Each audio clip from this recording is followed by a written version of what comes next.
It's Wellness Wednesdays. It's Wellness Wednesdays. And we're talking how to screw up, how to admit mistakes today, cuz again, the last little bit I've been watching people fall all over themselves, make absolute fools out of themselves, just completely shit the bed, not being able to admit they made a mistake.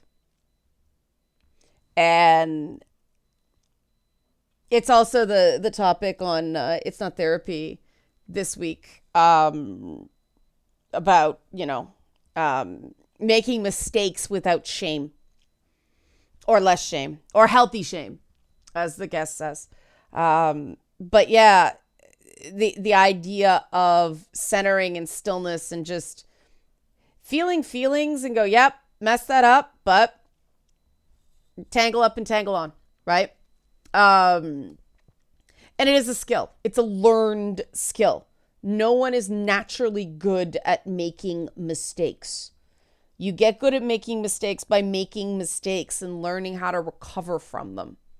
It's not something anybody's born good at. What happens is some people have families that model the behavior of how to effectively make mistakes. If you like this content, help support this channel. Become a monthly patron. Patreon.com/LeannaK. Bonus Patreon videos every week. Well, most Thursdays. Sometimes I'm too busy. But most Thursdays, unique Patreon videos where you hear the inside stuff about the craziness in my life. This one's going to be an interesting one, probably. Or buy a one-time Leanna Care session for someone who can use it but can't afford it. Coffee.com/LeannaK. 6 people every week need subsidized services. Okay, so... Okay. Admitting mistakes makes you stronger. That's the important thing to keep in mind. I do this all the time. If I can readily admit an error that was an honest mistake, no problem. Because there's this thing that goes around on the internet and it drives me crazy because it's circular. This whole disingenuous. You're being disingenuous. Like, you better have proof that someone's being disingenuous. And a lot of it's inferred, but at least have something, right? Because if you're wrong, they know you're wrong. And, politicians throw that word at each other. Cable news throws that word at politicians because politics has an inherent quality of disingenuousness. And so you fling that assumption at somebody and it's more likely to be true than false because everything's spun. But, it was that Biden moment, the Dark Brandon moment at the State of the Union where he brought up the Rick Scott proposal that everything be sunsetted, all government programs be sunsetted after 5 years and you have to vote it back in. And all government programs, of course, means Medicare and Social Security. And the Republicans called him a liar. And then, whoops, it turned out it was true. And he got 3 or 4 news cycles out of that instead of just the State of the Union because they called him a liar and he wasn't lying. That's Biden's superpower. Like, he's just so people forget because he's so hapless and bumbling. And then he comes out with that, like, smackdown, the Dark Brandon energy. And that's how he gets them. And because when he does gaffe, when he does make a mistake, it's like, I'm sorry. Okay, come on. And people just generally don't think he's constantly scheming. And part of that is that folksiness, that he doesn't have it together enough to keep a conspiracy going, right? He's really got, another one who is so good at screwing up is Justin Trudeau. And this is part of the reason the conservatives hate him because, yeah, he's pretty Teflon. Dude did blackface and people found out and he got reelected. Now, I don't think he would have gotten elected if that had come out the first time. I think it would have killed him because he wasn't a known commodity at that point. But, once he's been prime minister for a while and he's been, the most left-wing president we've had in quite a while.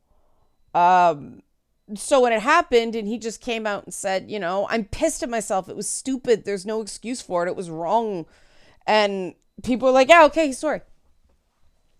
Most people who are not out to get you will accept a sincere mea culpa. But what about the people that are out to get you? Well, this is the secret sauce, right? It's more important to admit you're wrong when you realize you're wrong when people are out to get you. You don't wait for them to prove you wrong. You acknowledge it. Because then when they start grandstanding on the mistake, people will go, yeah, but she said she was sorry about that. Like when you instantly admit it, it becomes, and there's ways of doing it, right? Groveling is not, I'm sorry, I'm so stupid, I'm sorry. No, Cliff Steele, I'm stupid, I fucked up, I'm sorry, right? Just, I recognize this was wrong. Here is what I recognized was wrong. This is how I'm going to fix it, right? I accidentally misgendered a couple people over the weekend because it was Twitter and some people just didn't have pronouns in their bios and I could have fought them, but it would have been diminishing returns. So it's like, all right, yeah, okay, fair. No pronouns in your bio. I didn't know. I misread.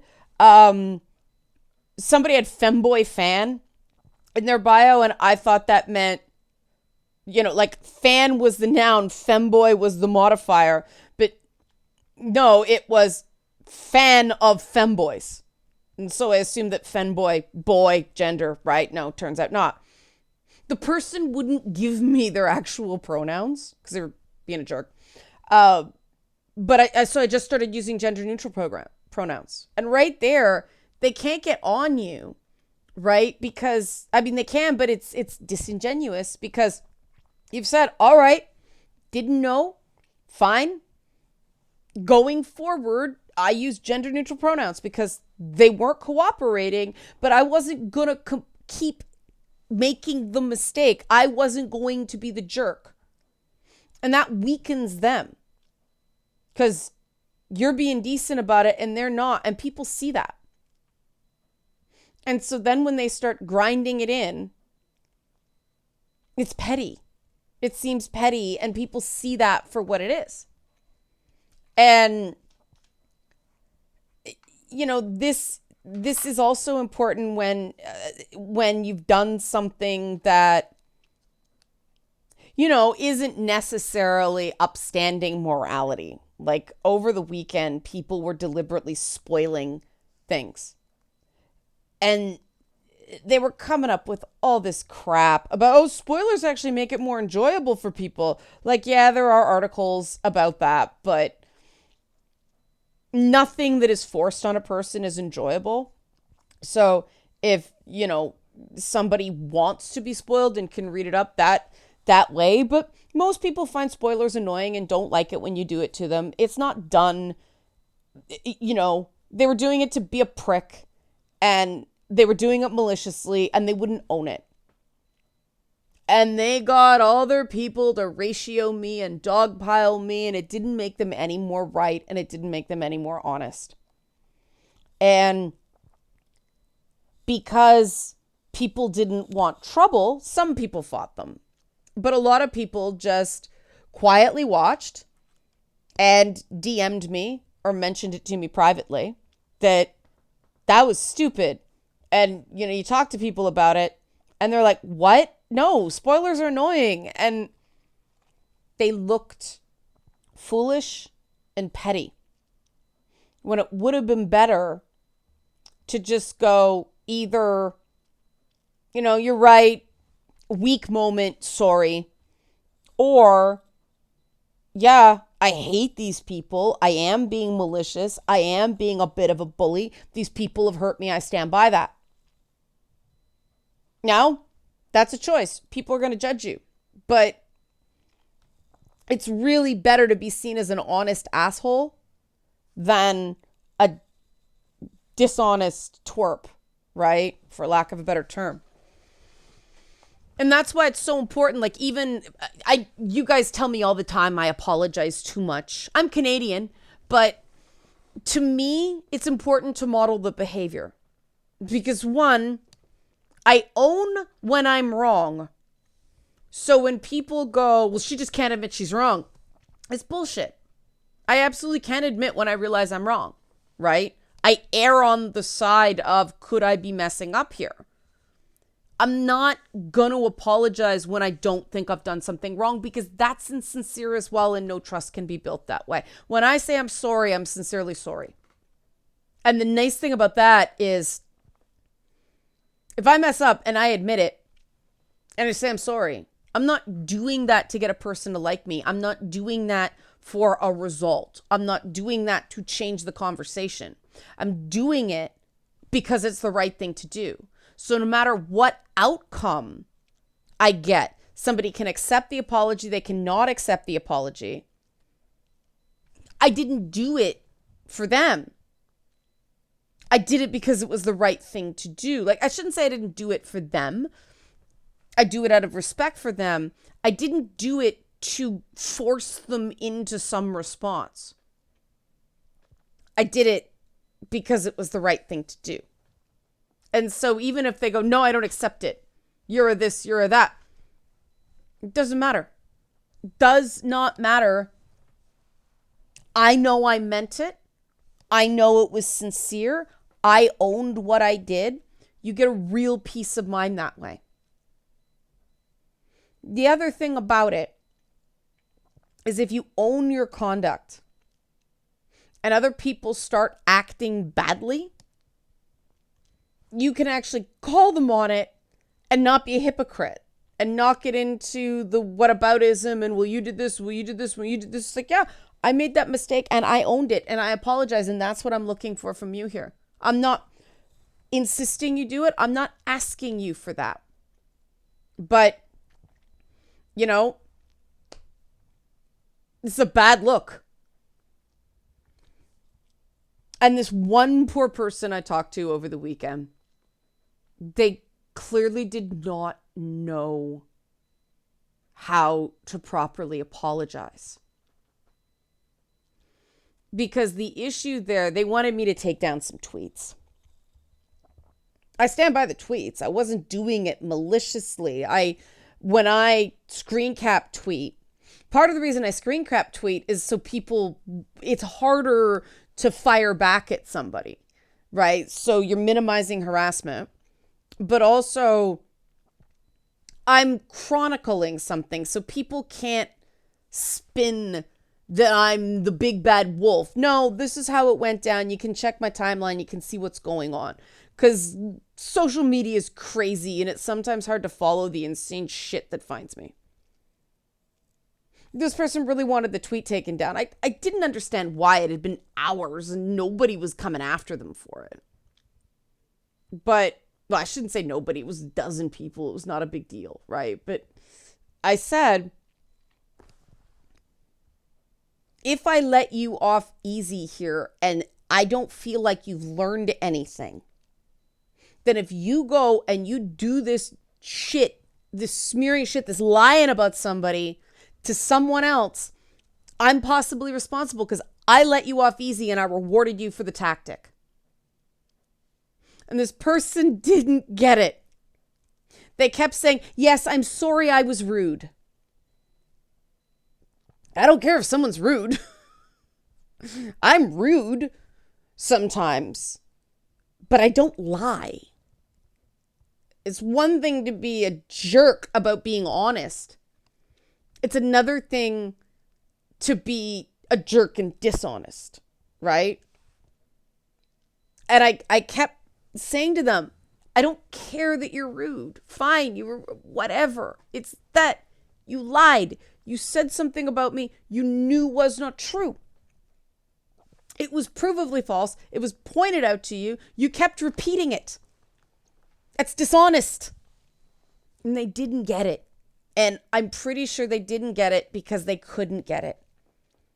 Because dishonest people are bad. Bad person, irredeemable person, because they're one of the cancel types, right?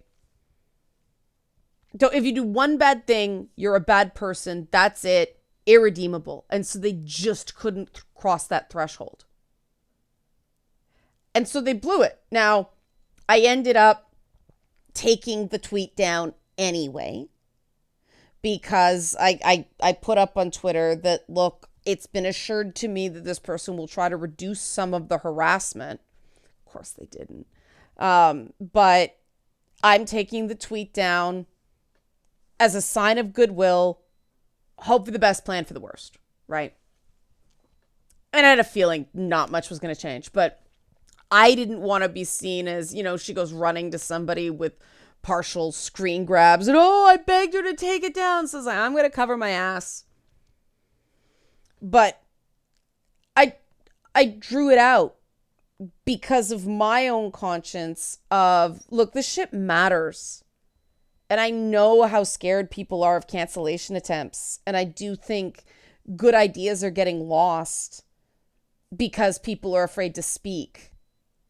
And there's such a difference between what people say privately and what people say in public, just because they don't want the dog pile. And I don't care.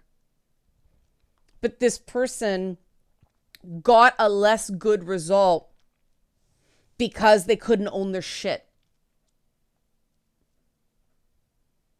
And it was because of shame. And shame's one of these things that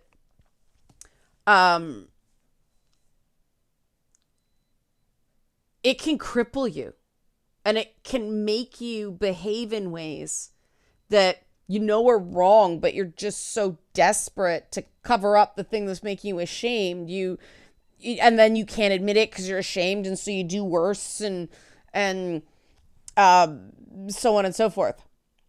It's this house of cards.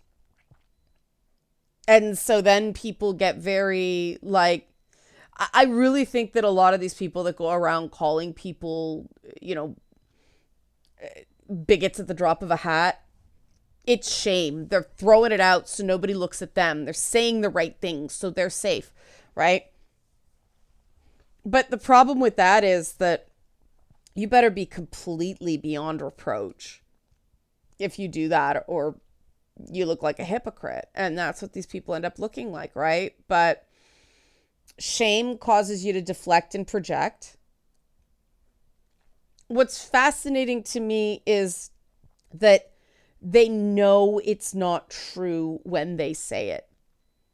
And certainly they might mean it at first, but they eventually realize that it's not true. And then they don't know what to do. And then all their own prejudices, been reaching for that word all day, come out.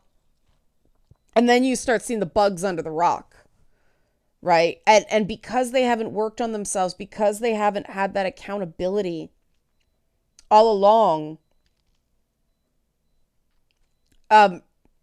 they can't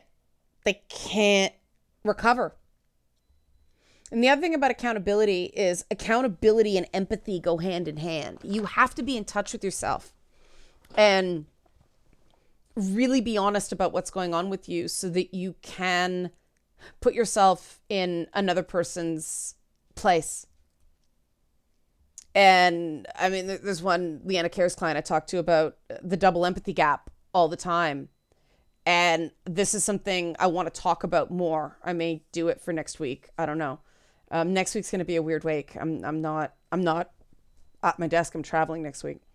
But I might do that for next week. And this week, to close, today is my birthday. I normally don't talk about this, but this year I'm doing it just to kind of force myself to acknowledge it. I normally don't. My relationship with my birthday is really complicated. But yeah, I don't like attention on me for personal things. I like ideas and not me. I don't know why.